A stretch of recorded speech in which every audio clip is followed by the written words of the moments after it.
This is the scene of an airstrike in 2016 in Yemen, on a busy hospital in a small city called Abs.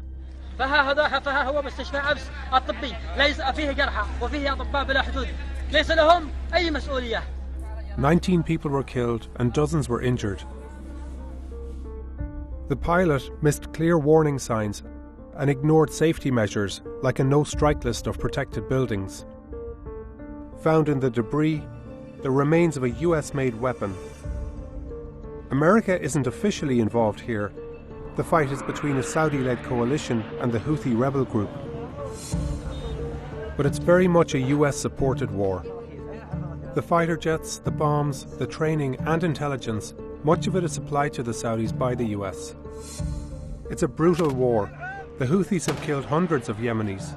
The Saudi air campaign has been even more lethal.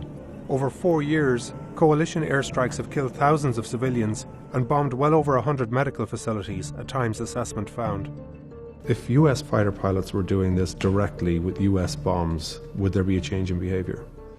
If we were hitting hospitals over and over like what we're seeing, absolutely there would be a change. Which begs the question, what obligation does the US have when it sells weapons to foreign militaries? US officials claim their ally is doing everything possible to protect civilians. But this is simply not true, according to Larry Lewis, a former State Department official who saw firsthand how the Saudi coalition failed to protect civilians and how the US chose to look the other way. Yemen has exposed a fundamental problem in the way we provide arms and the way we support partners. So we need to change the way we do business. Lewis spent years working with the US military in Iraq and Afghanistan to try to reduce civilian casualties. He wrote a book on protecting civilians that's issued to every US soldier in Afghanistan. And in 2015, the Obama administration sent him to work with the Saudi coalition in Riyadh. There were some fundamental problems with how some of the targeting was being done that really needed to be fixed. During his time there, he reviewed the Abs hospital strike with an investigations team he helped the Saudi coalition to create. What did you learn from reviewing that airstrike with the Saudis? You look at the level of destruction in the nearby buildings and go, the pilot got it way wrong. Let's take a look at what happened there. Coalition warplanes attacked a Houthi checkpoint a few miles north of Abs. Medics say that a car transported casualties to the Abs hospital from the strike. The Saudi coalition tracked the car, believing a Houthi leader was inside. For some reason they didn't strike it on the open road. Instead, they waited until the car pulled into the hospital. It parked by the emergency room and was hit without warning. 3 major failings were evident in the Abs strike, Lewis says, and these were repeated throughout the Saudi-led air campaign. Doctors Without Borders say that they've provided the hospital coordinates to the Saudi coalition. That's right. So why did they still hit it? That information didn't get to the cockpit. The Saudi coalition is often praised by the US for creating a no-strike list, a map of protected sites like schools, refugee camps, and hospitals. The list is used to vet targets when airstrikes are pre-planned. But that doesn't happen for the vast majority of strikes, which are on-the-fly bombings, or so-called dynamic strikes.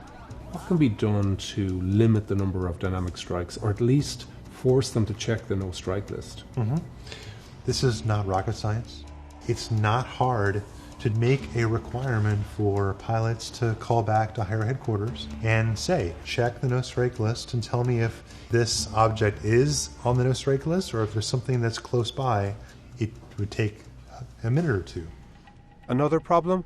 Over and over, Lewis says, pilots seem to ignore large roof signs that identified hospitals, including the one in Abs. We can see 6 of them in this satellite image taken before the strike. So the pilot, could have seen this marking and recognized, hey, this is a protected facility. On top of all this, a major issue is a lack of common sense among pilots and spotters on the ground. You have a pilot that's not really so experienced, and then you have a person who's not even a military person agreeing on what they think is a valid target and then engaging that target. So it's really fraught with peril. In Abs, a teacher named Hamza Ahmed Abzi saw that peril firsthand. جت الطائرة كانت بسرعة شديدة جدا وصوتها كان عالي زيادة. فجأة سمعنا صوت الصاروخ هو ينزل وسمعنا حسينا بهزة. He rushed to the hospital from a nearby school. أعطوني قفازات وقالوا يلا تساعد معنا. كنا ناخذ جثث، ليست جثث أشلاء، يعني مناظر جدا مؤلمة، خاصة زي ما قلت لكم الصدر لما طويته بيدي زي سجادة، شيء فاضي، جسم إنسان خاوي. Mohammed Darm was badly injured in the attack. He's an X-ray technician who was helping patients near the hospital's entrance when the bomb exploded. فمن بعد ما صحيت يعني من الضربة والسيارة كانت تحترق واللي فيها كان يعني يتحرك ويحترق معاها، رجلي مبتورة وجسمي كله ينزف يعني فقط. Mohammed was lucky to survive. He recently returned to work in the hospital. Once a sanctuary in a time of war, he says it no longer feels safe. الناس ما عادي ثقش، خاصة لو يسمعوا الطيران ولا شيء بعد ضربة المستشفى فيما بعد يعني يفروا من المستشفى، ما عاد يجيش المستشفى. For years, officials in both the Obama and Trump administrations have said they're working directly with the Saudis to stem civilian casualties. I think every Yemeni that is killed, any innocent person is killed, it affects all of us. And there are many steps that are being taken and have been taken to try to minimize that. The training that we have given them, we know has paid off. We are co-located with them in their operations centers to help them develop the techniques and tactics that will allow them to conduct strikes while mitigating civilian casualties. But one problem with US oversight, Lewis says, the US wasn't tracking how the American weapons it sold were being used by a Saudi military with little experience in war. In 2018, 3 years into the conflict, the head of US Central Command said as much. Is CENTCOM able to tell whether US fuel or US munitions were used as part of that strike? Senator, I don't believe we are. Lewis says they did have access to that information. They just weren't using it. Every flight by the Saudi-led coalition where they were doing airstrikes, that pilot would then make a report that talked about, what target was it, what kind of weapons did they use, and just information about the strike. They would file it, and then that would go to populate this Excel spreadsheet that had every single strike in the campaign. And the US and UK had access to that database? They did. So if the US wanted to know if American bombs were bombing hospitals, they could have done so? Yes. A year later, after reporters disclosed the database, General Votel changed his tune.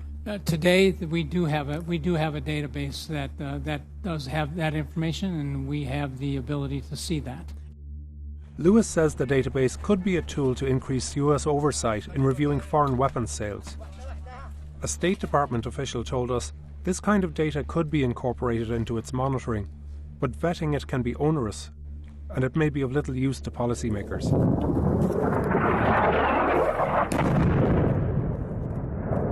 After a Saudi coalition airstrike on a funeral home killed over 150 people in late 2016, the Obama administration, having brokered $100 billion in weapons sales, now sought to distance the US from the coalition. The response was, clearly the Saudis aren't learning.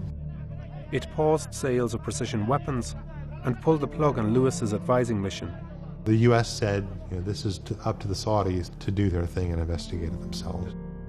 When President Trump took office, the US doubled down on weapons sales. So we make the best equipment in the world. There's nobody even close. And Saudi Arabia is buying a lot of this equipment. In Yemen, things for civilians continue to get worse. In 2018, the rate of civilian casualties caused by the Saudi-led coalition soared, Lewis says, to almost 50 per week. And in Abs, history repeated itself. Yet another medical facility was attacked in June of that year. The airstrike destroyed a vital cholera treatment centre built by Doctors Without Borders to handle the worst outbreak of the disease in modern history. لذا الشظايا حق الصاروخ وكذا طارت. أنا خليتهم كلهم بطحوا الأرض. احتضنتهم ظننت إن الصاروخ عندنا بيقع بالحوش. The Saudi coalition tried to shift blame to Doctors Without Borders, saying its buildings weren't marked.